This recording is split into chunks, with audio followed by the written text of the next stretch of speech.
Okay so अब हम अपने हेड्स का रिवीजन करते हैं फटाफट से। देखो भाई, हेड्स में सबसे पहले सैलरी हेड बच्चों का फेवरेट होता है, ठीक है। सैलरी हेड्स की अगर बात करें तो ये थोड़ा जल्दी करना पड़ेगा अपने, क्योंकि सारे बच्चों को आता है, ठीक है। ओके, सैलरी हेड में सबसे पहले इंपॉर्टेंट उसने ये बताया है कि भाई एक इंप्लॉयर एम्प्लॉय का रिलेशन होना चाहिए for an income to be taxable under the head salary, ठीक है। इंप्लॉयर एम्प्लॉय का रिलेशन, जो फॉरगोइंग सैलरी होती है, सैलरी अगर आपने फॉरगो कर दिया, आपने सैलरी को नहीं लिया, तो भी आपको उसके ऊपर क्या देना पड़ेगा, टैक्स देना पड़ेगा। जो सैलरी लेकिन आप सरेंडर कर देते हो as per voluntary surrender of salaries, उसके ऊपर टैक्स नहीं देना पड़ता, ठीक है जी। प्लेस ऑफ अक्रूवल वाली बात हमने वहां पे कर ली थी, दैट रेजिडेंशियल स्टेटस वाले चैप्टर में। गवर्नमेंट एम्प्लॉइज अगर इंडिया का सिटीजन है और इंडिया के बाहर भी वर्किंग करता है, अगर गवर्नमेंट एम्प्लॉय है, वो इंडिया का सिटीजन है और इंडिया के बाहर भी गवर्नमेंट ने उसे पोस्ट कर रखा है, तो भी उसकी सैलरी की इनकम इंडिया में अक्रूराइज मानी जाती है। लेकिन नॉन गवर्नमेंट एम्प्लॉइज में वो जहां पे जॉब करेंगे वहीं पे उनकी सैलरी की इनकम अक्रूराइज होती है, ठीक है जी। उसके बाद उसके बाद टैक्स फ्री सैलरी, जो आपको टैक्स फ्री सैलरी मिलती है, आपको टैक्स उसके ऊपर भी देना पड़ता है, ठीक है ना। टैक्स फ्री सैलरी के ऊपर भी क्या देना पड़ता है, टैक्स देना पड़ता है, right. So tax free salary कुछ नहीं होती, वो कुछ ऐसे अरेंजमेंट होता है कि आपकी कंपनी आपको बोलती है कि आप सैलरी ले लो और आपका टैक्स हम भर देंगे। लेकिन जो कंपनी ने आपका टैक्स भरा है ना, वो उस टैक्स को भी मिला के भरा है, यानी कि टैक्स फ्री सैलरी के अंदर टैक्स को भी इंक्लूड किया जाता है, राइट। ओके, एमपी एमएलए को जो सैलरी मिलती है, एमपी एमएलए को जो सैलरी मिलती है, राइट, एमपी एमएलए को ना दो चीजें मिलती हैं। एक तो क्योंकि वो मेंबर ऑफ पार्लियामेंट है, उनकी अगर उनकी हम कैपेसिटी की बात करें तो उनके पास दो पोजीशन होती है। एक तो वो मेंबर ऑफ पार्लियामेंट होते हैं, एमपी एमएलए होते हैं वो, ठीक है। और दूसरा वो मिनिस्टर होते हैं। तो उनको मिनिस्टर के तौर पे जो सैलरी मिलेगी वो तो उनकी सैलरी हेड में जाएगी, लेकिन उनको जो एमपी एमएलए होने के नाते रेम्युनरेशन मिलेगा वो सैलरी हेड में नहीं जाएगा, सैलरी हेड में नहीं जाएगा, ठीक है। पार्टनर, एक फर्म का जो पार्टनर होता है, फर्म के पार्टनर को जो रेम्युनरेशन मिलता है वो भी सैलरी हेड में नहीं जाता, ठीक है ना। ओके, उसके बाद चार्जिंग सेक्शन, चार्जिंग सेक्शन ने बोला था कि सैलरी पे टैक्स लगता है ड्यू और receipt which ever is earlier. अगर ड्यू पे लग गया तो रिसीव होने पे दोबारा नहीं लगेगा, रिसीव होने पे लग गया तो ड्यू होने पे दोबारा नहीं लगेगा। सो ड्यू और receipt which ever is earlier. इसमें फिर हमने एक बात और की थी कि जो एरियर्स मिलते हैं आपको, क्या मिलते हैं, एरियर्स, सैलरी के जो एरियर्स होते हैं वो रिसीप्ट बेसिस पे टैक्सेबल होते हैं, जब वो मिलेंगे तब उन पे टैक्स लगेगा, ठीक है। पार्टनर की सैलरी जो होती है वो सैलरी हेड में नहीं जाती, उसको रेम्युनरेशन इसलिए हम बोलते हैं, ठीक है जी। जो लोन आपको आपकी कंपनी से मिलता है, आपने अपनी कंपनी से लोन ले लिया, तो वो सैलरी नहीं होती, उसे सैलरी में ऐड नहीं करना है, ठीक है। उसके बाद हम आए थे डिडक्शन में। डिडक्शन सैलरी हेड में अपने को तीन डिडक्शन देखने को मिलती है। सबसे पहले तो स्टैंडर्ड डिडक्शन होती है। स्टैंडर्ड डिडक्शन है जी 50,000 रुपए की, यानी कि आपकी सैलरी और 50,000 रुपए उनमें से जो कम हो उतने की डिडक्शन मिल जाएगी। अगर मान के चलो किसी की सैलरी 4,000 रुपए महीना है, राइट, और पूरे साल में सैलरी कितनी हुई, 48,000। एग्जाम में दे सकता है, प्रैक्टिकली नहीं हो सकता ऐसे, ठीक है ना। ओके, सो 12 × 4 करेंगे कितना होगा, 48,000। ये डिडक्शन कितने की, 50 की, लेकिन उसकी सैलरी कितनी है, 48 है, तो उसको डिडक्शन कितने की मिलेगी, 48 की, राइट। सो सैलरी और 50,000 विच एवर इज लोअर की रिडक्शन मिल जाएगी, ठीक है। उसके बाद एंटरटेनमेंट अलाउंस की जो रिडक्शन मिलती है गवर्नमेंट इंप्लॉयज को मिलती है, किसको मिलती है, गवर्नमेंट इंप्लॉयज को मिलती है एंटरटेनमेंट अलाउंस की रिडक्शन। और एंटरटेनमेंट अलाउंस की रिडक्शन कितनी होती है, देखो उसने बोला है लोअर ऑफ द फॉलोइंग, आपकी सैलरी का 20%, 5,000 रुपए और एंटरटेनमेंट अलाउंस जितना मिला वो, इन तीनों में से हम क्या लेंगे, विच एवर इज लोअर। ये आपको नंबर्स याद करने, 20% ऑफ सैलरी, 5,000 और actual amount of entertainment allowance receive, ठीक है। अब ध्यान से सुनना, ये एंटरटेनमेंट अलाउंस जो है अगर प्राइवेट इंप्लॉय को मिला है तो प्राइवेट इंप्लॉय को डिडक्शन नहीं मिल पाएगी, ठीक है। जब ये अलाउंस मिलेगा तो ऐड सब में करेंगे, लेकिन डिडक्शन केवल गवर्नमेंट इंप्लॉय को मिलेगी, ठीक है जी। उसके बाद है इंप्लॉयमेंट टैक्स। इंप्लॉयमेंट टैक्स जो होते हैं वो हमारे कॉन्स्टिट्यूशन के हिसाब से लगाए जाते हैं और 2,500 रुपए की उसकी लिमिट होती है। कॉन्स्टिट्यूशन में बोल रखा है कि कोई भी स्टेट 2,500 रुपए के टैक्सेस लगा सकती है, ठीक है ना। ओके, सो अगर किसी इंप्लॉय ने during the year employment taxes पे किए हैं तो उसने जितने भी इंप्लॉयमेंट टैक्सेस पे किए हैं पूरे की रिडक्शन मिल जाएगी, चाहे उसने 2,500 से ज्यादा क्यों ना पे किए हो। ऐसा हो सकता है कि उसने कुछ पिछले सालों के पे किए, कुछ इस साल के पे किए, कुल मिला के मान के चलो उसने 4,000 पे कर दिए, ठीक है। सो पूरे 4 की रिडक्शन मिल जाएगी। 2,500 की लिमिट तो स्टेट गवर्नमेंट को देखनी होती है, ठीक है। एक इंप्लॉय ने तो जितना पे कर दिया सारे की रिडक्शन मिल जाएगी। अब कई बार क्या हो सकता है, इंप्लॉयर पे कर देता है उसके टैक्सेस, तो इंप्लॉयर ने क्योंकि उसका ऑब्लिगेशन मीट आउट किया तो उसको ऐड कर देंगे सैलरी में, क्योंकि इंप्लॉयर ने जब उसका टैक्स पे कर दिया तो इंप्लॉय को तो फायदा मिल गया ना, फायदा मिल गया तो सैलरी में ऐड करना पड़ेगा। लेकिन क्योंकि फिर वो पे भी हो गया, पे हो गया तो डिडक्शन मिलेगी। इसका मतलब अगर इंप्लॉयर पे कर देगा तो एक बार सैलरी में ऐड करेंगे फिर डिडक्शन देंगे, और अगर केवल इंप्लॉय पे करेगा तो केवल डिडक्शन मिलेगी, ठीक है ना, राइट। उसके बाद चलते हैं जी आगे। आगे इस पेज में कुछ नहीं था। उसके बाद है retirement benefits. Retirement benefits mainly तीन है अपने पास, कौन से, ग्रेचुटी है, लीव इनकैचमेंट है, एंड पेंशन है, ठीक है। ग्रेचुटी, ग्रेचुटी केस में हमने बात की थी, ग्रेचुटी के लिए जो एग्जाम्पशन मिलती है उसमें इंप्लॉयज की तीन कैटेगरी बनाएगी, इंप्लॉयज की तीन कैटेगरी, ग्रेचुटी के एग्जाम्पशन के लिए इंप्लॉयज की तीन कैटेगरी बनाएगी। एक तो गवर्नमेंट इंप्लॉयज, गवर्नमेंट इंप्लॉयज में ग्रेचुटी पूरी तरह से क्या होती है, एग्जाम्ड होती है। फिर उसके बाद होते हैं नॉन गवर्नमेंट इंप्लॉयज। अब नॉन गवर्नमेंट इंप्लॉयज की दो कैटेगरी बनाएगी, या तो वो होगा कवर्ड या फिर वो होगा नॉट कवर्ड। बिल्कुल ध्यान से सुनना, अगर एक इंप्लॉय कवर्ड है, कवर्ड का मतलब पेमेंट ऑफ ग्रेचुटी एक्ट लगता है, ठीक है। एक इंप्लॉय नॉट कवर्ड जिसके ऊपर पेमेंट ऑफ ग्रेचुटी एक्ट नहीं लगता, तो ऐसे करके एग्जाम्पशन मिली थी। हमने बात की थी कि उसे एग्जाम्पशन मिलेगी अगर वो कवर्ड है, तो अगर वो क्या है, कवर्ड है, तो लोअर ऑफ द फॉलोइंग की एग्जाम्पशन मिलेगी। क्या, जितनी ग्रेचुटी मिली वो 20 लाख रुपए, और उसका उसका 15/26 करना पड़ेगा अपने को। ये थर्ड नंबर पे जो पॉइंट, उसमें क्या बोला था उसने, उसने बोला उसकी लास्ट ड्रॉन मंथली सैलरी ले लो, उसको मल्टीप्लाई कर दो 15/26 से, और उसको मल्टीप्लाई कर दो कंप्लीट ईयर ऑफ सर्विस। ध्यान से सुनना, यहाँ पे सैलरी में केवल दो चीजें आती थी, बेसिक सैलरी प्लस डीए। अगर इंप्लॉयमेंट की टर्म्स के हिसाब से मिलता है या नहीं मिलता कोई फर्क नहीं पड़ता, डीए सारे लेने अपने को, चाहे इंप्लॉयमेंट की टर्म्स वाला हो या ना हो, कोई फर्क नहीं पड़ता। सो सैलरी में डीए भी लेना है, सैलरी प्लस डीए। और कंप्लीट सर्विस का मतलब होता है, कंप्लीटेड ईयर सर्विस का मतलब including any part of year exceeding 6 months, 6 महीने से ज्यादा का अगर कोई पीरियड है तो उसको भी हम कंप्लीट ईयर मान के चलेंगे, उसको कंप्लीट ईयर मान के उसको हम राउंड ऑफ कर देंगे। जैसे एग्जांपल के तौर पे 8 साल 7 महीने काम किया किसी ने, सो 7 महीने 6 महीने से ज्यादा पीरियड हो गया, उसको हम क्या मान लेंगे, 9 साल मान लेंगे, ठीक है। एग्जांपल 8 साल 5 महीने काम किया किसी ने, सो उसको 8 मानेंगे, 5 क्योंकि 6 से कम हो गया तो उसको छोड़ देंगे। लेकिन अगर किसी ने डॉट 8 साल 6 महीने काम किया, सो उसने बोला 6 महीने से ज्यादा के पीरियड को हम पूरा साल मानते हैं, ये तो डॉट 6 महीने ना, एंड देयरफॉर इस केस को हम केवल 8 साल मान के चलेंगे, ठीक है। ये था जी कवर्ड। नॉट कवर्ड की अगर बात करें तो लिमिट कुछ ऐसी है, इसने भी क्या बोला, ग्रेचुटी जो रिसीव वो 20 लाख रुपए, जो कि लाइफ टाइम की लिमिट होती है, जिसके ऊपर लाइफ टाइम लिमिट का मतलब पहले अगर एग्जाम्पशन ले चुका तो वो माइनस कर देंगे, ठीक है। 20 लाख की लिमिट लाइफ टाइम मिलती है आपको, ठीक है। उसके बाद थर्ड पॉइंट में जो कैलकुलेशन होती है, वहां पे 15/26 था, यहाँ पे 15/30 है। यहाँ पे एवरेज मंथली सैलरी लेना होता है, वहां पे क्या था, लास्ट डॉट मंथली सैलरी था। एवरेज का मतलब होता है आखिरी के 10 महीने के बेसिस पे एवरेज निकालना, आखिरी के 10 महीने के बेसिस पे एवरेज निकालना है सैलरी में। लेकिन यहाँ पे आपकी बार तीन चीजें, बेसिक सैलरी, डीए, लेकिन डीए केवल तब लेना जब वो इंप्लॉयमेंट की टर्म्स के हिसाब से मिले, और इसमें कमीशन भी लेना है, लेकिन कमीशन फिक्स नहीं लेना, कमीशन केवल वो लेना जो आपको टर्नओवर अचीव करने के बेसिस पे मिलता है। सो सैलरी में तीन चीजें, वहां पे सैलरी में दो चीजें, ठीक है। उसके बाद कंप्लीटेड सर्विस यहां पे भी है, लेकिन कंप्लीटेड में आपके पास केवल कंप्लीट लेना है। आपके पास कोई भी पार्ट है, पार्ट ऑफ ईयर छोड़ देना है। जैसे एग्जांपल के तौर पे किसी ने 8 साल 11 महीने काम किया, तो हम केवल 8 साल लेंगे, 11 महीने को छोड़ देंगे, ठीक है ना, क्योंकि ये पार्ट ऑफ ईयर को इग्नोर करके चलता है, नॉट कवर्ड वाला केस, ठीक है जी। ये तो था ग्रेचुटी। उसके अच्छा सुनो एक बात और, ग्रेचुटी अगर ड्यूरिंग जॉब मिल जाएगी, अगर ग्रेचुटी ड्यूरिंग जॉब मिल जाएगी तो फुली टैक्सेबल होगी, फुल्ली टैक्सेबल होगी, ठीक है ना, ओके। उसके बाद है जी अपने पास leave encashment. Yes, leave encashment, ठीक है ना, ओके। अब लीव इनकैशमेंट भी वैसे ही, बिल्कुल वैसे ही उसने बोला, लीव इनकैशमेंट के लिए भी हम एम्प्लॉयज को तीन कैटेगरी में बांट देंगे, सॉरी दो कैटेगरी में बांट देंगे, गवर्नमेंट एम्प्लॉय और non government employee. Government employee में लीव इनकैशमेंट भी टैक्स फ्री होता है, गवर्नमेंट एम्प्लॉय में लीव इनकैशमेंट भी क्या होता है, टैक्स फ्री होता है, टैक्स नहीं लगता जिनके केस में, ठीक है ना, ओके। लेकिन हाँ एक बात हो रहा है, लीव इनकैशमेंट अगर ड्यूरिंग जॉब मिलेगा तो fully taxable, during job gratuity मिलेगी fully taxable, during job leave encashment मिलेगा फुली टैक्सेबल, ठीक है ना, ओके। गवर्नमेंट एम्प्लॉय को लीव इनकैशमेंट मिलता है at the time of retirement, resignation etcetera, fully exempted होगा, फुल्ली एग्जाम्ड होगा, गवर्नमेंट एम्प्लॉयज पे टैक्स नहीं लगता जी, ठीक है ना, ओके। नॉन गवर्नमेंट को अगर ये लीव इनकैशमेंट मिलता है at the time of retirement, resignation, termination, लेकिन सुनो अगर नॉन गवर्नमेंट एम्प्लॉय को डेथ के टाइम पे अगर ये मिल गया, डेथ के टाइम पे अगर ये लीव इनकैशमेंट मिलेगा तो फिर टैक्स फ्री होगा, टैक्स फ्री होगा। तो कब टैक्सेबल होगा, रिटायरमेंट, रेजिग्नेशन, टर्मिनेशन, अगर ये तीन केस है तो, ठीक है ना, ओके।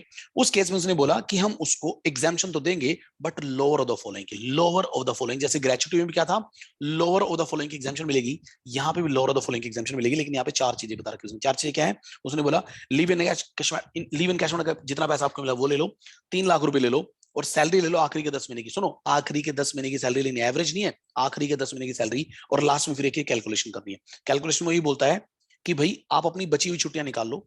बची हुई छुट्टियां कैसे निकलेंगी, आपकी टोटल छुट्टियां माइनस आपने जो छुट्टियां ले ली वो, डिवाइडेड बाय 30 इसलिए किया है क्योंकि हमें जो बची हुई छुट्टियां होती है उसको मंथ में कन्वर्ट करना होता है। किस में कन्वर्ट करता है, मंथ, एंड देयरफॉर 30 से हम क्या करते हैं उसको divide. So total leaves minus leaves taken divided by 30, और टोटल लीव साल में मैक्सिमम 30 माननी होती है। साल में मैक्सिमम कितनी माननी होती है, 30 माननी होती है। इसको मल्टीप्लाई करना एवरेज मंथली सैलरी, और एवरेज मंथली सैलरी जो ये आपके पास सी नंबर पॉइंट पर 10 महीने की सैलरी आई थी, इसमें से एक जीरो हटा देंगे, यानी कि इसको 10 से डिवाइड करके हम यहाँ पे लिख देंगे। यहाँ पे लिख देंगे। सो 4 पॉइंट इसने बताया। यहाँ पे क्या बोला इसने, उसने बोला लीव इनकैशमेंट का जितना पैसा मिला वो ले लो, 3 लाख रुपए ले लो, आखिरी के 10 महीने की सैलरी ले लो, ठीक है, और ये बची हुई छुट्टियों के बदले में आप पैसे निकालो। बची हुई छुट्टियां कैसे निकलेंगी, total leave minus leave taken divide by 30 into average monthly salary, यानी कि हमने जो 10 महीने की सैलरी रखी उसको डिवाइड बाय 10 करके यहाँ पे लिख लेंगे। अब सैलरी की मीनिंग में यहाँ पे भी 3 चीजें हैं, बेसिक सैलरी है, डीए है, और डीए केवल तब आएगा जब वो एम्प्लॉयमेंट की टर्म्स वाला हो, और कमीशन आएगा, कमीशन अगर टर्नओवर के बेसिस पे मिलता हो तो। ठीक है जी, इसने भी ये बताया है अपने को। सो ये था अपने पास लीव इनकैशमेंट। लीव इनकैशमेंट के बाद इसको छोड़ते हुए पेंशन पे आते सीधा। पेंशन में अपने पास 2 केस होते हैं। पेंशन या तो क्या होगी, कम्यूटेड होगी, या फिर क्या होगी, अनकम्यूटेड होगी। अनकम्यूटेड का मतलब रेगुलर पेंशन, जो आप हर महीने ले रहे हो पेंशन। कम्यूट करवाने का मतलब होता है जो पेंशन आपने कम्यूट करवा ली और लमसम पैसा रिसीव कर लिया, लमसम पैसा रिसीव कर लिया। सो 2 केस होंगे, या तो कम्यूटेड पेंशन होगी या अनकम्यूटेड पेंशन होगी। ठीक है, इसके लिए हमने चार्ट किया था। चार्ट में हमने बात की थी कि अगर मंथली पेंशन मिलती है आपको, मंथली अनकम्यूट, यानी कि आपने उसको कम्यूट नहीं करवा रखा, ठीक है, सो मंथली पेंशन सबके हाथ में क्या होती है, टैक्सेबल होती है, टैक्सेबल होती है। ठीक है, लेकिन जो पेंशन आपने कम्यूट करवा ली, लमसम पैसा ले लिया, देखो पेंशन फंड तो आप ही का है ना, आप उस पैसे को निकाल सकते हो। ठीक है, अगर उसमें गवर्नमेंट एम्प्लॉय ने पैसा निकाल दिया तो फुल्ली एग्जाम्ड है, हम जानते हैं सर। गवर्नमेंट एम्प्लॉय को ग्रेचुटी मिले, फुल्ली एग्जाम्ड। गवर्नमेंट एम्प्लॉय को लीव इनकैशमेंट मिले, फुल्ली एग्जाम्ड। और ये भी मिले तो फुल्ली एग्जाम्ड। ठीक है ना, ओके। आगे उसने बोला नॉन गवर्नमेंट एम्प्लॉय को अगर पेंशन मिलती है, वो पेंशन के पैसे के निकालता है, तो उसके केस में उसने बोला कि भाई अब इसमें 2 केस होंगे, या तो उस नॉन गवर्नमेंट एम्प्लॉय को ग्रेचुटी भी मिली होगी, अगर उसे ग्रेचुटी भी मिली है तो ग्रेचुटी का फायदा मिल गया, या उसे ग्रेचुटी नहीं मिली तो ग्रेचुटी का फायदा नहीं मिला। अगर उसे ग्रेचुटी मिली है तो ये लीव इनकैशमेंट सॉरी पेंशन जो है, पेंशन उसका 1/3, टोटल पेंशन फंड का 1/3 एग्जाम्ड हो जाएगा। और अगर उसे ग्रेचुटी नहीं मिली तो फायदा नहीं मिला, तो यहाँ पे गवर्नमेंट ने फायदा ज्यादा दे दिया, टोटल पेंशन फंड का 1/2 एग्जाम्ड कर दी गवर्नमेंट। देखो सुनो, टोटल पेंशन फंड का 1/3 एग्जाम्ड होगा या टोटल पेंशन फंड का 1/2 एग्जाम्ड होगा। रिसीव्ड अमाउंट नहीं है, टोटल पेंशन फंड का देखना है अपने को, ठीक है ना, ओके। टोटल पेंशन फंड का 1/3, टोटल पेंशन फंड का 1/2, ये एग्जाम्पशन उसे मिल पाएगी। इसके ऊपर एग्जाम्पल्स हमने क्लास में कर लिए थे, राइट सर। उसके बाद अलावेंसेस में हम चले गए थे। अलावेंस और परक्विजिट 2 चीजें होती हैं, हम जानते हैं। अलावेंसेस जो होते हैं वो मॉनेटरी पेमेंट होते हैं, परक्विजिट जो होते हैं वो नॉन मॉनेटरी पेमेंट होते हैं। अब अलावेंसेस की 3 कैटेगरी थी अपने पास, या तो अलावेंस क्या होंगे, या तो अलावेंस होंगे सर फुल्ली टैक्सेबल, या फिर अलाउंस क्या होंगे, फुल्ली एग्जाम्ड, या फिर वो होंगे पार्टली एग्जाम्ड पार्टली टैक्सेबल। फटाफट से एक बार फुल्ली टैक्सेबल देते हैं। फुल्ली टैक्सेबल उसने बोला डीए फुल्ली टैक्सेबल होता है, टिफिन अलाउंस फुल्ली टैक्सेबल होता है, fix medical allowance fully taxable होता है, servant allowance fully taxable, over time, warden, non practice, family allowance, deputation allowance और सिटी कंपनसेटरी अलाउंस, ये फुल्ली टैक्सेबल अलाउंसेस होते हैं। फुल्ली एग्जाम्ड की अगर बात करें, फुल्ली एग्जाम्ड मेरे पास है, फॉरेन कंट्री में जो अलाउंसेस मिलते हैं गवर्नमेंट एम्प्लॉय को वो फुल्ली एग्जाम्ड होते हैं। सम्पचुरी अलाउंस जो जजेस को मिलता है वो फुल्ली एग्जाम्ड होता है। कंपनसेटरी अलाउंस जो जजेस को मिलता है फुल्ली एग्जाम्ड होता है। Allowances paid to UNO employees, उनको जो अलाउंसेस मिलते हैं वो भी फुल्ली एग्जाम्ड होते हैं। लेकिन एक अलाउंस पहले यहाँ पे फुल्ली एग्जाम्ड हुआ करता था, और वो था यूपीएससी के चेयरमैन को जो अलाउंसेस मिलते थे वो फुल्ली एग्जाम्ड होते थे, लेकिन अब वो फुल्ली टैक्सेबल हो गए हैं। ठीक है ना, okay. So now they are taxable. अगर हम पार्शली की बात करें, पार्शली, सो पार्शली का मतलब ये होता है कि उनमें से कुछ अमाउंट क्या होगा, एग्जाम्ड होगा, और कुछ अमाउंट क्या होगा, टैक्सेबल होगा। एंटरटेनमेंट अलाउंस हमने कर लिया था, एचआरए अभी हम करेंगे, एचआरए अभी हम करेंगे। उसके बाद अपने पास पॉइंट नंबर 3 में, पॉइंट नंबर 3 पॉइंट नंबर 4 में 2 टाइप के अलाउंसेस दे रखे हैं। एक तो ऑफिशियल पर्पस वाले अलाउंसेस और एक पर्सनल पर्पस वाले अलाउंसेस। बिल्कुल ध्यान से सुना, ऑफिशियल पर्पस वाले जो अलाउंसेस होते हैं उसमें से जितना पैसा आपने ऑफिस के ऊपर खर्च कर दिया उतना तो आपका हो जाएगा एग्जाम्ड, और अगर आपकी जेब में कुछ बच गया तो वो टैक्सेबल। वो क्या हो जाएगा, टैक्सेबल। से फॉर एग्जांपल आपकी कंपनी ने आपको कन्वेंस अलाउंस दिया 10,000 रुपए, 10,000 में से 8,000 रुपए खर्च हो गया, 2,000 आपकी जेब में बच गया, तो 2,000 आपकी जेब में जो बच गया वो टैक्सेबल 8,000 रुपए क्या हो जाएगा, एग्जाम्ड हो जाएगा, ओके। सो उसने बोला ऑफिशियल पर्पस वाले कौन से अलाउंस होते हैं। उसने बोला ट्रैवल करने के अलाउंस मिलता है, डेली अलाउंस मिलता है, कन्वेंस अलाउंस मिलता है, हेल्प अलाउंस मिलता है, एकेडमिक अलाउंस मिलता है, यूनिफॉर्म अलाउंस मिलता है। तो ये क्या होते हैं, ऑफिशियल पर्पस वाले। जितने खर्च कर दिए उतने एग्जाम, जो बच गए वो टैक्सेबल, ठीक है। उसके बाद कुछ पर्सनल पर्पस वाले होते हैं, personal purpose like, personal purpose में मेनली हम 2 करते हैं यहाँ पे, इनफैक्ट 3 करते हैं। एक तो होता है जी ट्रांसपोर्ट सिस्टम के एम्प्लॉयज को जो अलाउंस मिलता है, वो ले चलता हूं मैं आपको ये रहा इस पेज पे, ठीक है ना, ये पर्सनल पर्पस वाले होते हैं। देखो इसमें सबसे पहले उसने बोला ट्रांसपोर्ट सिस्टम के एम्प्लॉय को जो अलाउंस मिलता है, ट्रांसपोर्ट सिस्टम के एम्प्लॉय, फॉर एग्जांपल किसी रोडवेज के एम्प्लॉय को अलाउंस मिल गया, किसी रेलवे के एम्प्लॉय को अलाउंस मिल गया। सो ट्रांसपोर्ट सिस्टम में काम करने वाले एम्प्लॉय को अगर अगर कोई डेली अलाउंस मिलता है, पर्सनल एक्सपेंडिचर के लिए अलाउंस मिलता है, तो उसने बोला एग्जाम्पशन कितने की मिलेगी, उसे एग्जाम्पशन मिलेगी lower of the following.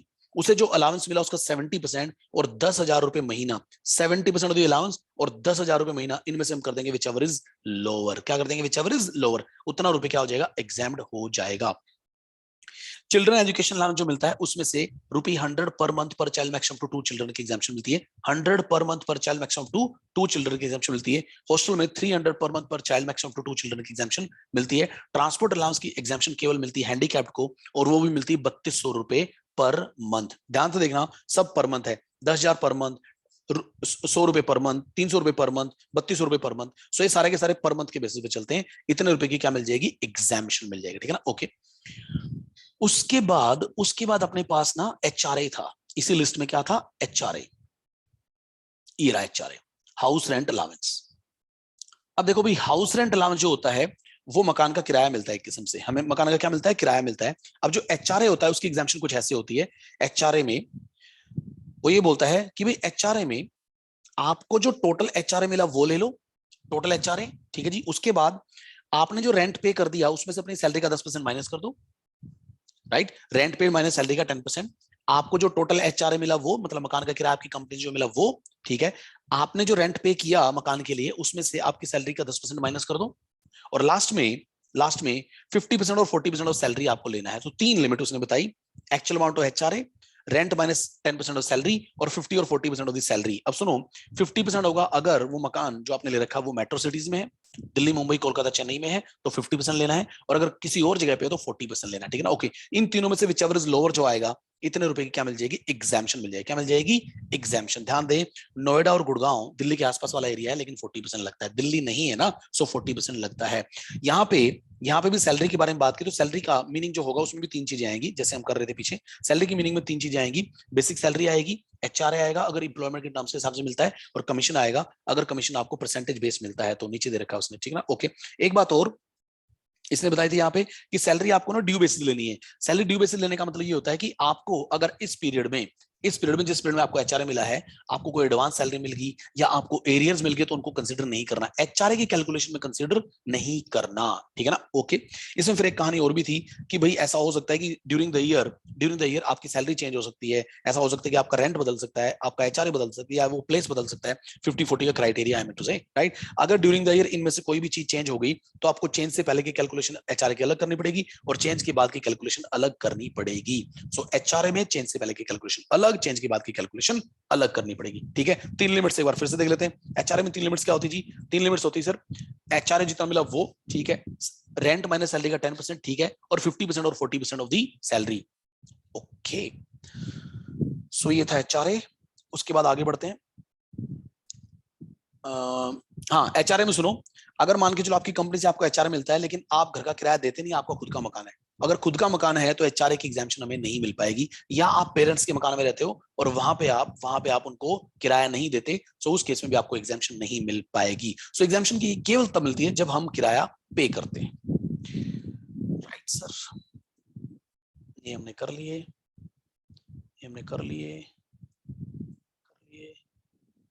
Perquisites, ठीक है ना। उसके बाद है परक्विजिट्स। अच्छा सुनो, परक्विजिट्स क्या होते हैं, वो नॉन मॉनेटरी पेमेंट्स होती है। क्या होती है, नॉन मॉनेटरी पेमेंट्स होती है। अब परक्विजिट्स की अगर बात करें, इसमें एक ये बहुत बड़ा चेंज आया था।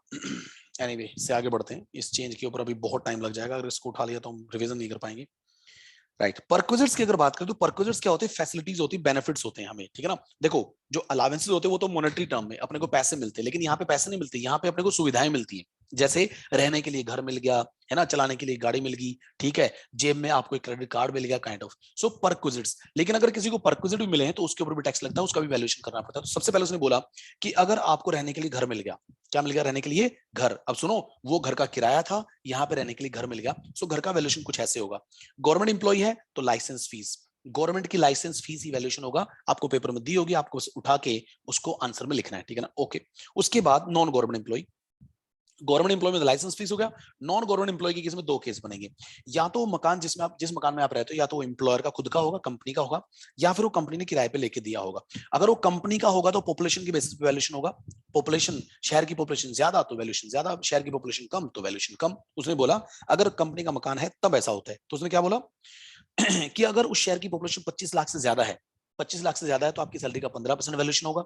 अगर उस शहर की पॉपुलेशन 10 लाख से ज्यादा है लेकिन 25 लाख से ज्यादा नहीं है, यानी कि 10 और 25 के बीच में है, तो आपकी सैलरी का 10% आपको लेना है। और अगर उस शहर की पॉपुलेशन 10 लाख से कम है, राइट, 10 लाख या उससे कम है, तो 7.5% लेना है। इसका मतलब ये बोल सकते हैं कि भी 25 लाख से ज्यादा पॉपुलेशन है तो 15% लेना है, 10 और 25 के बीच में तो 10% लेना है, और अगर कोई और केस यानी कि 10 लाख या उससे कम पॉपुलेशन वाला शहर है तो 7.5% लेना है। 7.5, 10, 15, 7.5, 10, 15 ऑफ सैलरी लेना है, ठीक है ना। ओके, ये वैल्यूएशन बनेगा। अच्छा सुनो, ये वैल्यूएशन जो हमने बनाया ना, इसमें से अगर एम्प्लॉय ने कुछ किराया पे कर दिया, मतलब कंपनी ने फ्री में नहीं दिया उसको मकान, कंपनी ने उसकी सैलरी में से कुछ पैसे काट लिए मकान के लिए, तो जितने पैसे कंपनी ने काट लिए वो माइनस कर देंगे। वो क्या कर देंगे? माइनस कर देंगे इसमें से, ठीक है जी। ओके, उसके बाद उसने बोला कि अगर ये मकान किराए पे लेके दे रखा, कंपनी का खुद का मकान नहीं है, कंपनी ने किराए पे लेके दे रखा, तो उसने बोला कि भाई इंप्लॉय की सैलरी का 15% और जो किराया कंपनी पे करती है, जो कंपनी किराया पे करती है वो, और इंप्लॉय की सैलरी का 15%, विचएवर इज लोअर वैल्यूएशन बन जाएगा, विचएवर इज लोअर वैल्यूएशन बन जाएगा, ठीक है जी। उसके बाद उसने बोला कि अगर मकान के अंदर फर्नीचर भी दिया गया, मकान के अंदर क्या दे दिया?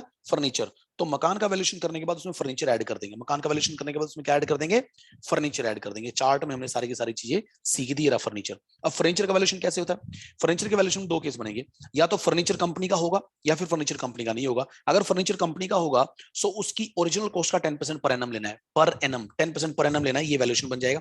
और अगर वो फर्नीचर उसने किराए पे ले रखा है, मतलब कंपनी ने फर्नीचर भी किराए पे ले रखा है, तो उसका रेंट जो है वो वैल्यूएशन बन जाएगा। सो फर्नीचर को हम क्या कर देंगे? ऐड कर देंगे। ये हमारे पास आ जाएगा फर्निश्ड मकान का वैल्यूएशन, फर्निश्ड मकान का वैल्यूएशन, ठीक है। उसके बाद उसने बोला था कि अगर अकोमोडेशन होटल में प्रोवाइड किया गया मतलब कंपनी के पास अपना मकान तो छोड़ो, किराए वाला मकान छोड़ो, कंपनी ने बोल दिया कि आप होटल में स्टे करो, ठीक है। अगर कंपनी ने होटल में स्टे करने के लिए एम्प्लॉय को दे दिया तो एम्प्लॉय को फायदा मिल गया। तो उस केस में उसने बोला कि अगर उस एम्प्लॉय का ट्रांसफर हुआ है, ट्रांसफर के टाइम पे अगर वो 15 दिन तक होटल में रुकता है तो 15 दिन तक तो टैक्स नहीं लगेगा, 15 दिन तक टैक्स नहीं लगेगा। लेकिन 15 दिन से अगर ज्यादा स्टे हो गया तो फिर टैक्स लगना शुरू हो जाएगा, ठीक है जी। लेकिन सुनो 15 दिन की एग्जाम्पशन केवल तब मिलेगी जब उसका ट्रांसफर हो रहा हो। क्या हो रहा हो? ट्रांसफर।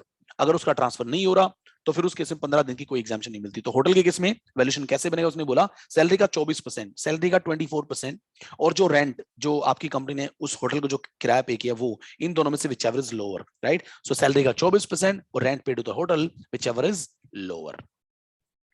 उसके बाद हमने कुछ और केसेस किए थे जहां पे मकान मिला था लेकिन फिर भी टैक्स नहीं लगा था। टैक्स फ्री हाउसेस, क्या थे ये? Tax free houses. उसने बोला कि अगर आपको मकान मिलता है किसी mining site, dam site etcetera पे, तो उसके ऊपर टैक्स नहीं लगता, उसके ऊपर टैक्स नहीं लगता, ठीक है। लेकिन उसमें कुछ कंडीशन दे रखी थी। उसने क्या बोला था कि पहली बात तो ये मकान टेम्परेरी होना चाहिए, और उसने बोला कि उसका जो एरिया है वो 800 स्क्वायर फीट से ज्यादा नहीं होना चाहिए, मतलब बहुत छोटा होना चाहिए। And is located at least 8 kilometre away from the local limit of municipality, municipality से 8 किलोमीटर दूर होना चाहिए। प्लेंथ एरिया जो 800 स्क्वायर फीट से ज्यादा नहीं होना चाहिए, और वो टेम्परेरी होना चाहिए, या फिर वो रिमोट एरिया में हो। कहां पे हो? Remote area. रिमोट एरिया हम जानते हैं कहां पे होता है सर? रिमोट एरिया का मतलब होता है an area which is located at least 40 kilometre away from a town having population not exceeding 20,000, मतलब किसी ऐसे टाउन से भी जिसकी पॉपुलेशन 20,000 से भी ज्यादा नहीं है, उससे भी कम से कम 40 किलोमीटर दूर। इसका मतलब बिल्कुल दूर दराज गांव जंगल की बात कर रहा है, ठीक है ना। ओके, सो उस मकान को अगर ऐसा मकान मिला है तो उसके ऊपर टैक्स नहीं लगता। और दूसरा उसने बोला कि अगर आपका ट्रांसफर हो गया एक शहर से दूसरे शहर में, और पुराने शहर में आपके पास मकान चल रहा है, नए शहर में आपके पास एक मकान और मिल गया, तो आपके पास साइमल्टेनियसली दो मकान हो गए।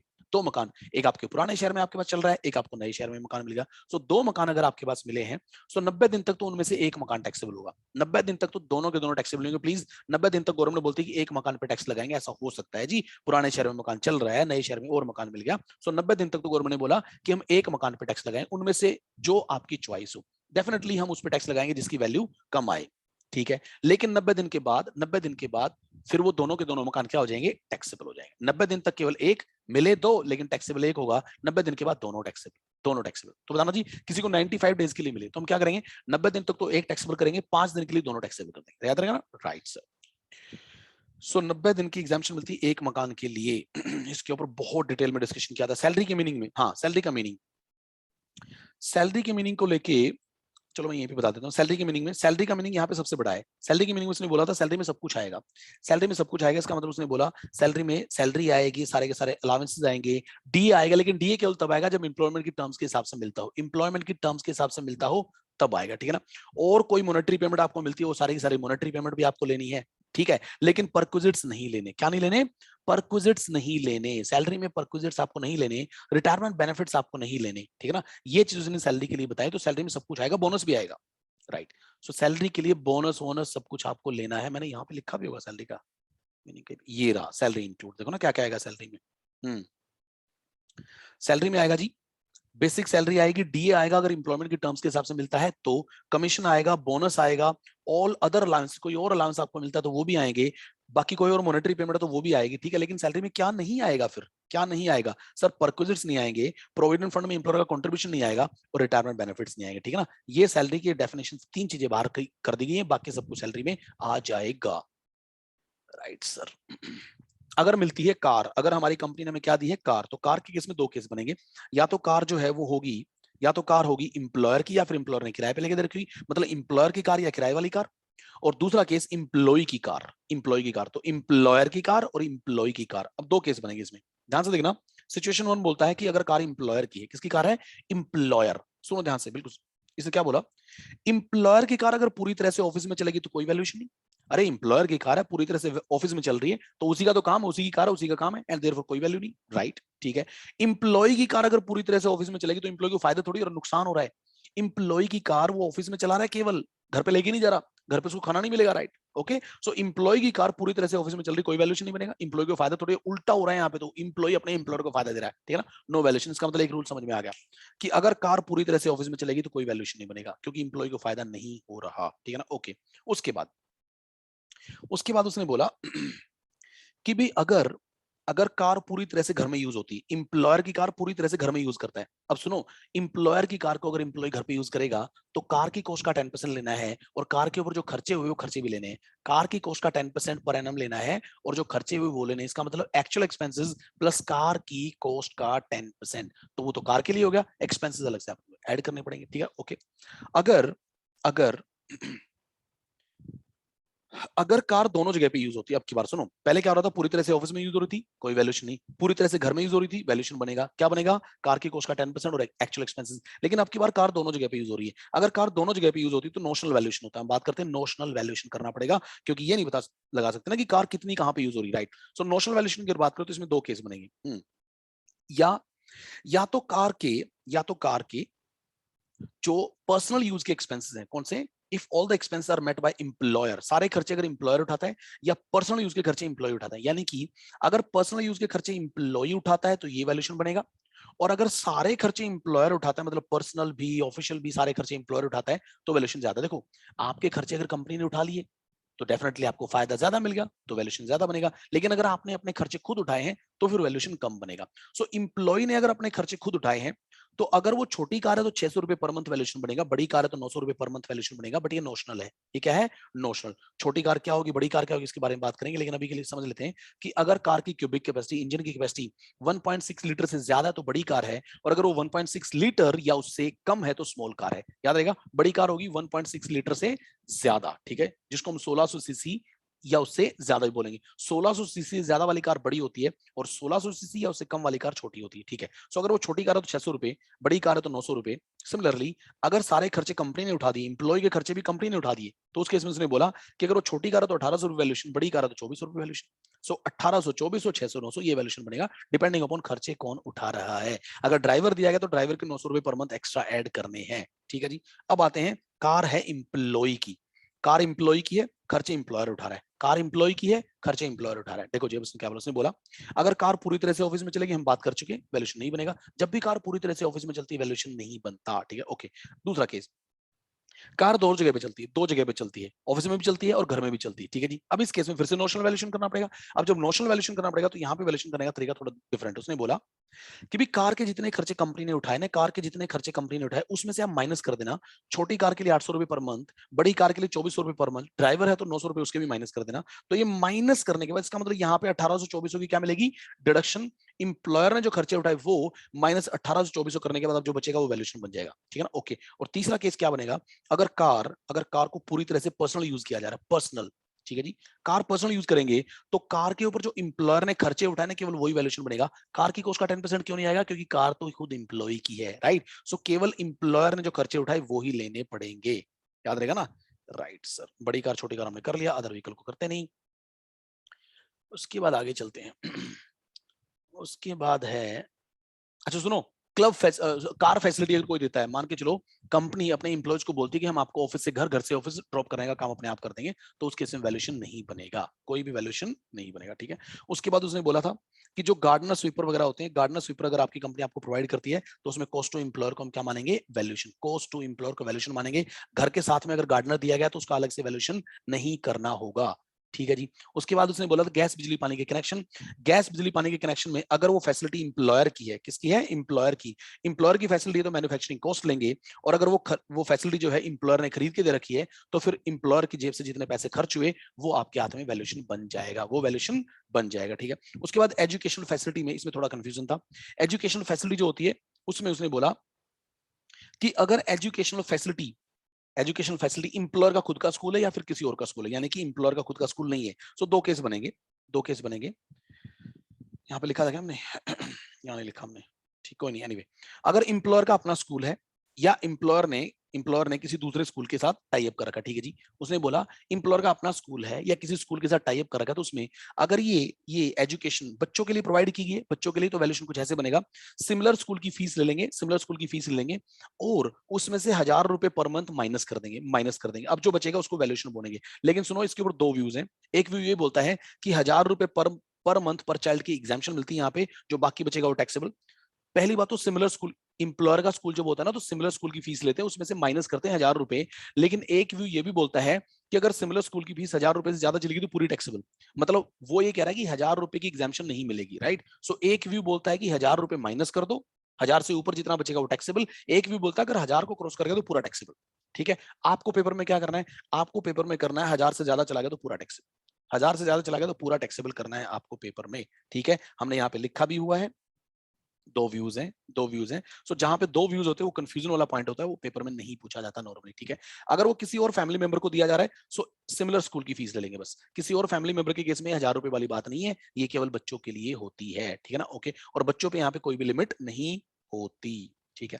अगर रिम्बर्समेंट हो जाती है, रिम्बर्समेंट मतलब कंपनी बोलती है छोड़ो उस स्कूल को, आप जहां भी अपने बच्चों को पढ़ाना चाहते हो पढ़ा लो, ठीक है, आप केवल हमें बिल ला के दे देना, तो आपकी कंपनी ने आपके जितने बिल रिम्बर्स कर दिए, उस बिल को हम क्या मान लेंगे? आपके हाथ में परक्विजिट मान लेंगे। बिल्कुल ठीक है जी। अब आगे चलते हैं। आगे उसने बोला था ट्रांसपोर्ट फैसिलिटी। अगर आपका इंप्लॉयर आपको ट्रांसपोर्ट फैसिलिटी देता है तो उसने बोला कि अगर आपका इंप्लॉयर जो वो एयरलाइन या रेलवे है तो वैल्यूएशन नहीं बनेगा, और अगर वो कोई और है तो फिर जितना पब्लिक से चार्ज किया जाता है वही वैल्यूएशन बन जाएगा। ठीक है जी। उसके बाद इंटरेस्ट फ्री और कंसेशन लोन दिया जाता है। सो इंटरेस्ट फ्री और कंसेशन लोन के केस में पहली बात तो हमें हमें जो बेंचमार्क लेना होता है, यानी कि जो रेट लेना होता है वो एसबीआई का लेना होता है। किसका लेना होता है? एसबीआई का। प्रीवियस ईयर के पहले दिन उस एसबीआई के रेट के बेसिस पे अपने को वैल्यूएशन करना पड़ेगा, और वैल्यूएशन कुछ ऐसे होता है, आपको निकालना होता है मैक्सिमम आउटस्टैंडिंग मंथली बैलेंस। हर महीने के एंड में आपको मंथली बैलेंस निकालना होता है, उस मंथली बैलेंस के ऊपर आपको एसबीआई का रेट अप्लाई करके देखना होता है। ठीक है जी। एसबीआई का रेट अप्लाई करने के बाद अब जो बचेगा उसको हम क्या बोलेंगे? वैल्यूएशन बोलेंगे। लेकिन सुनो, अगर आपकी कंपनी आपसे कुछ पैसे चार्ज करती है, मतलब आपको फ्री में नहीं दे रखा लोन, राइट, से फॉर एग्जांपल एसबीआई का रेट बनता है 10%, लेकिन आपकी कंपनी आपसे लेती है केवल 4%, तो फिर भी आपको 6% का फायदा बन रहा है, तो वो जो आपका मैक्सिमम आउटस्टैंडिंग मंथली बैलेंस है उसके ऊपर हम 6% अप्लाई कर देंगे, राइट। सो ये हमने किया था लोन के केस में।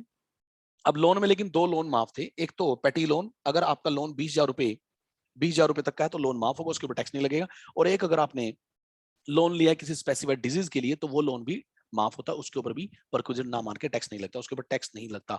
फूड बेवरेज की केस में हमने किया था कि अगर आपको फूड और बेवरेज मिलता है अपने ऑफिस में तो उसका ट्रीटमेंट क्या करना पड़ेगा? पहली बात तो चाय नाश्ता फ्री होता है। टी और स्नैक्स जो होते हैं, टी और स्नैक्स के ऊपर गवर्नमेंट टैक्स नहीं लगा रही। गवर्नमेंट ने बोला हम इतने भी गिरे हुए नहीं है। ठीक है। सो फूड और बेवरेज के लिए गवर्नमेंट ने बोला कि भाई फूड और बेवरेजेस अगर आपको मिलते हैं ड्यूरिंग वर्किंग आवर्स, ऑफिस में अगर आपको फूड और बेवरेजेस मिलते हैं, तो उसने बोला जितना जितना अमाउंट इंप्लॉयर का खर्च हो उसमें से 50 रुपए पर मील माइनस हो जाएगा, जो बाकी बचेगा वो टैक्सेबल। कहने का मतलब ये था कि आपका जो खाना है अगर वो 50 रुपए तक है तो फिर वो टैक्स फ्री है, लेकिन अगर 50 रुपए से ज्यादा का वो खाना है, ठीक है, तो 50 रुपए से जितना ज्यादा वो टैक्सेबल हो जाएगा, राइट। सो कुछ ऐसे बोल रहा है कि मान के चलो किसी को 200 मील मिले और एक मील कंपनी को 120 रुपए का पड़ता है, तो हम क्या करेंगे? 120 रुपए में से 50 रुपए माइनस कर देंगे, 70 रुपए इंटू 200 मील है। सो ऐसे करके हम टैक्स कर देंगे, उसके ऊपर क्या कर देंगे? टैक्स कर देंगे। लेकिन सुनो, अगर खाना आपने रिमोट एरिया में लिया है, ऑफशोर इंस्टॉलेशन वगैरह पे लिया है, तो फिर वो टैक्स फ्री होता है। फिर वो क्या होता है? Tax free. अच्छा सुनो, food and non alcoholic beverages, यहाँ पे food and non alcoholic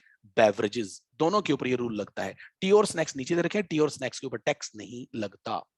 travelling touring accommodation को छोड़ते हुए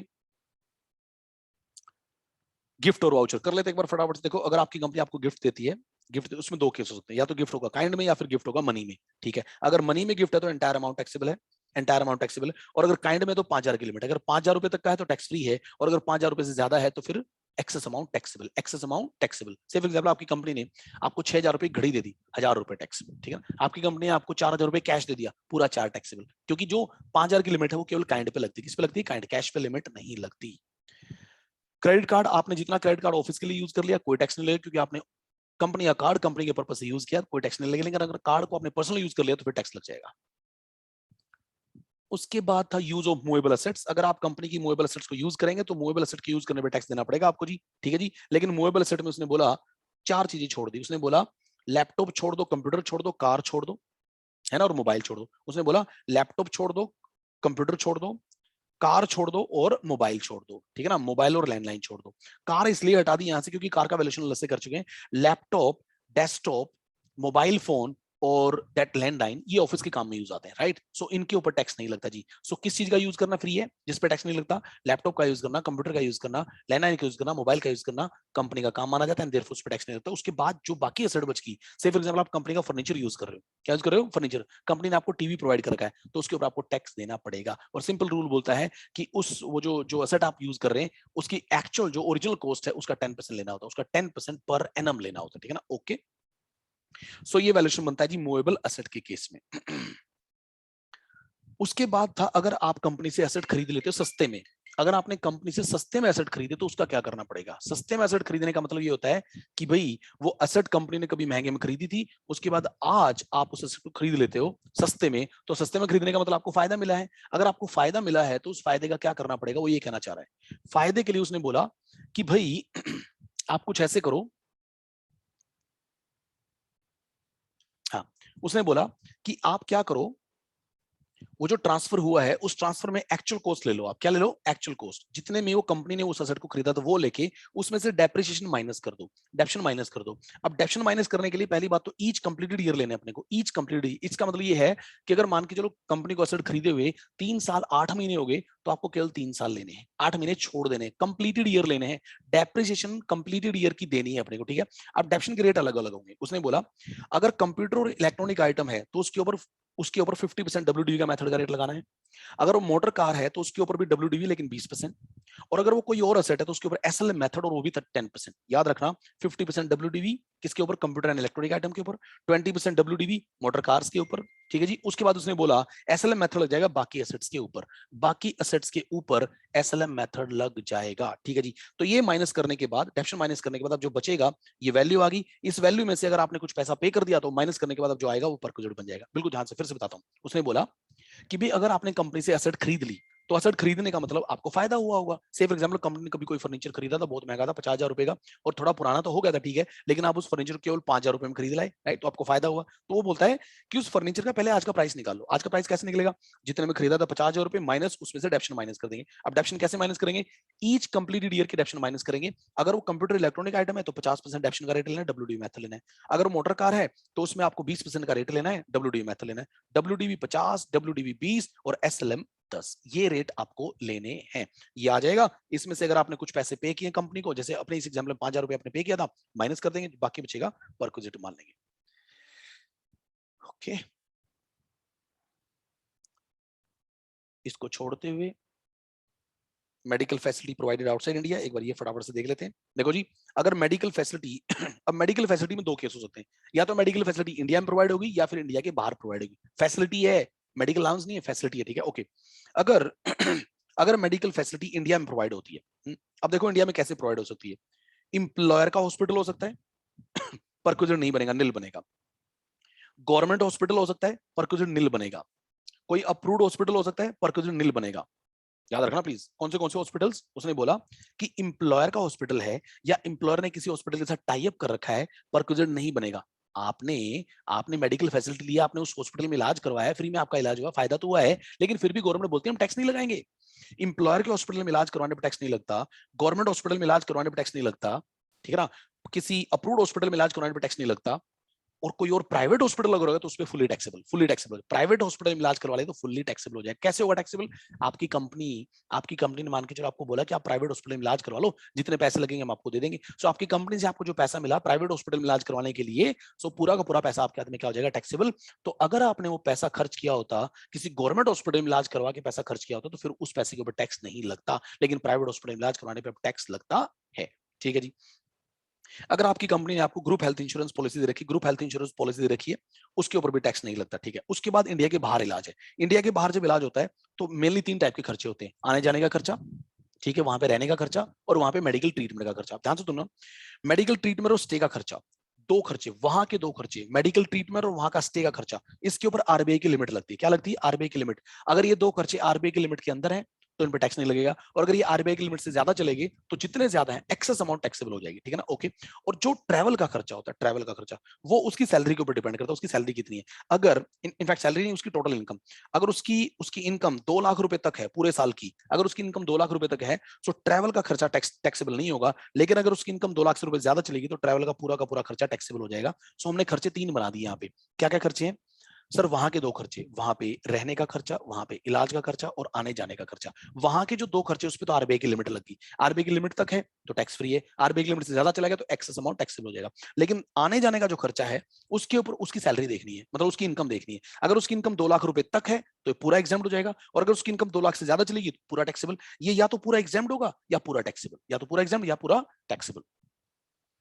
उसके बाद है leave travel concession. Leave travel concession उन्होंने किया था कि भी कई बार क्या होता है, आप जब घूमने जाते हो तो घूमने जाने के लिए कंपनी आपको क्या देती है? ट्रैवल के लिए कुछ पैसे देती है कि लो जी आप घूम के आओ बाहर। ठीक है ना? ओके। अगर ऐसा हुआ है, उस केस में उसने बोला कि भाई अगर आपने जर्नी परफॉर्म की है, मतलब गवर्नमेंट ने बोला कि हम आपको एग्जाम्शन दे देंगे, एग्जाम्शन, लेकिन कितने एग्जाम्शन देंगे उसके बारे में उसने बताया। उसने बोला कि अगर आपने जर्नी परफॉर्म की है बाय एयर तो फर्स्ट क्लास, सॉरी उसने बोला air economy fair, economy class देखनी है, इंडिया की कोई फ्लाइट देखनी है, नेशनल कैरियर देखना है और शॉर्टेस्ट रूट से देखनी है, उतने रुपए की एग्जाम्शन मिल जाएगी आपको।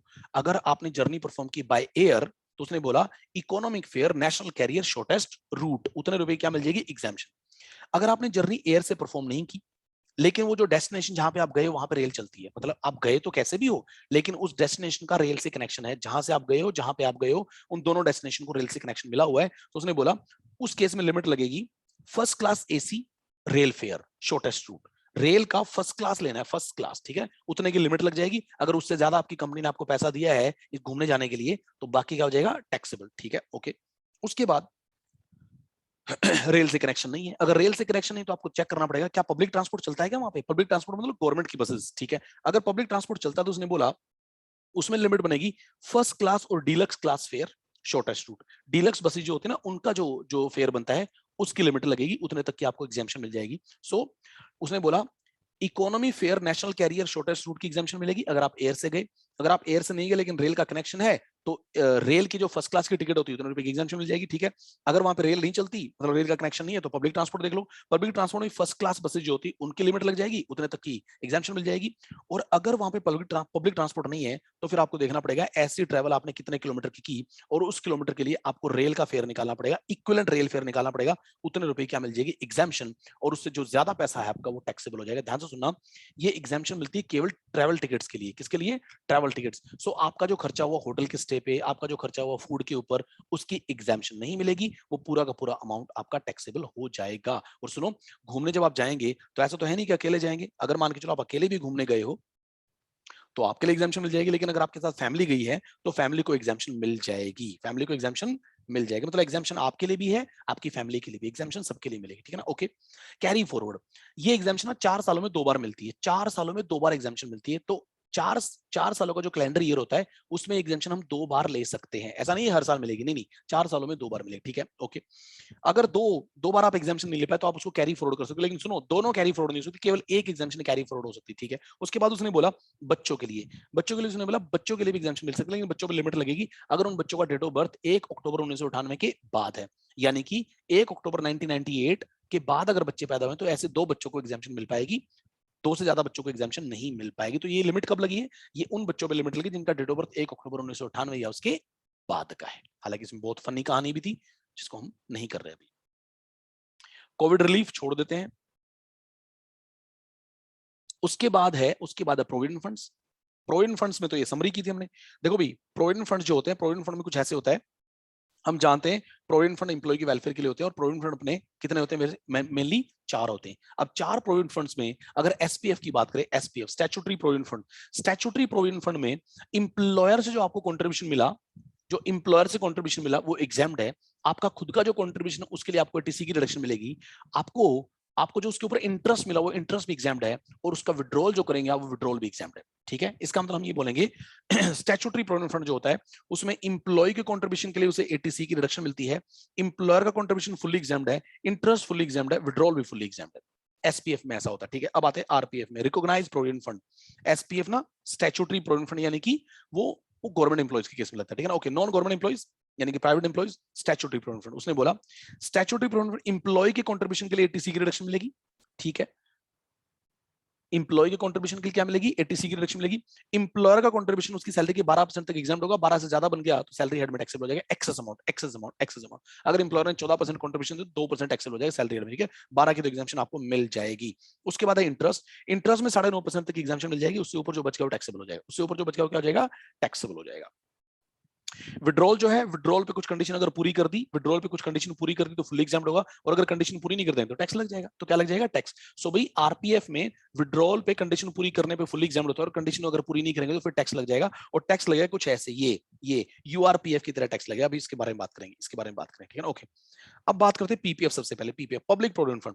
पब्लिक प्रोविडेंट फंड में केवल आपका कंट्रीब्यूशन था और किसी का कंट्रीब्यूशन नहीं होता। तो इसने बोला पब्लिक कंट्रीब्यूशन में एसएससी का जो कंट्रीब्यूशन है उसके लिए 80C की रिडक्शन मिलेगी, इंप्लॉयर उसमें होता ही नहीं, इंटरेस्ट एग्जाम्ड होता है और विड्रॉल भी एग्जाम्ड होता है। सो कहीं ना कहीं ये एसपीएफ जैसा ही है, एसपीएफ बस एक चीज का डिफरेंस है, यहाँ पे इंप्लॉयर नहीं होता, ठीक है जी। अब है यूआरपीएफ। यूआरपीएफ वो होता है जो प्राइवेट सेक्टर में जहां पे प्रोविडेंट फंड में रजिस्ट्रेशन नहीं करवा रखा, ठीक है ना। ओके, उसने बोला कि भी यूआरपीएफ जो है उसमें जिस साल में इंप्लॉय कंट्रीब्यूशन करेगा उसे 80C की रिडक्शन नहीं मिलेगी, इंप्लॉयर का कंट्रीब्यूशन उस साल में टैक्सेबल होगा जिस साल में कंट्रीब्यूशन आएगा, इंटरेस्ट भी उस साल में टैक्सेबल होगा जिस साल में आपके अकाउंट में क्रेडिट होगा, इंप्लॉयर का कंट्रीब्यूशन इंटरेस्ट उस साल में टैक्सेबल नहीं होगा जिस साल में आपके अकाउंट में जाएंगे वो, लेकिन उस साल में टैक्सेबल होगा जिस साल में आप उन पैसे को निकाल के लेके आएंगे। विड्रॉल वाले साल में टैक्स लगता है जी सीधा, ठीक है, और इंप्लॉय को 80C की इन्वेस्टमेंट के लिए रिडक्शन नहीं मिलती। अब देखो कैसे टैक्स लगेगा जब विड्रॉ करेंगे, चार चीजें मिलेंगी, इंप्लॉय का शेयर आएगा उसके ऊपर इंटरेस्ट आएगा, इंप्लॉयर का शेयर आएगा उसके ऊपर इंटरेस्ट आएगा, चार चीजें, इंप्लॉय का शेयर उसका इंटरेस्ट, इंप्लॉयर का शेयर उसका इंटरेस्ट, ठीक है ना। ओके, उसने बोला कि जो इंप्लॉय का पैसा उसे वापस मिला है, उसका खुद का पैसा जो उसे वापस मिला है वो टैक्स फ्री होता है, वो तो पैसा वापस मिला है ना, उसके ऊपर टैक्स नहीं लगता, ठीक है। उसके बाद उसे अपने पैसे के ऊपर जो इंटरेस्ट मिला वो अदर सोर्स में जाएगा, कहां पे जाएगा, अदर सोर्स में। और जो उसे इंप्लॉयर का पैसा और उसके ऊपर जो इंटरेस्ट मिला, इंप्लॉयर का कंट्रीब्यूशन और उसके ऊपर जो इंटरेस्ट मिला वो सैलरी हेड में जाएगा, कहां पे जाएगा, सैलरी हेड। ये इसने यहाँ पे अपने को बताया। सैलरी का मीनिंग बार बार यूज हो रहा था कि सैलरी का 12%, 12%, 12%। सैलरी का मीनिंग वही है कॉमनली जो हम यूज करते हैं, बेसिक सैलरी, डीए अगर इंप्लॉयमेंट के टर्म्स के हिसाब से मिलता है, और कमीशन लेना है टर्नओवर बेस्ड वाला। वही सैलरी के मीनिंग में तीन चीजें अपने को लेनी है। इसमें बहुत लंबे चौड़े कुछ और डिस्कशन भी हमने किए थे जिनको अभी हम नहीं कर पाएंगे ड्यू टू टाइम शॉर्टेज।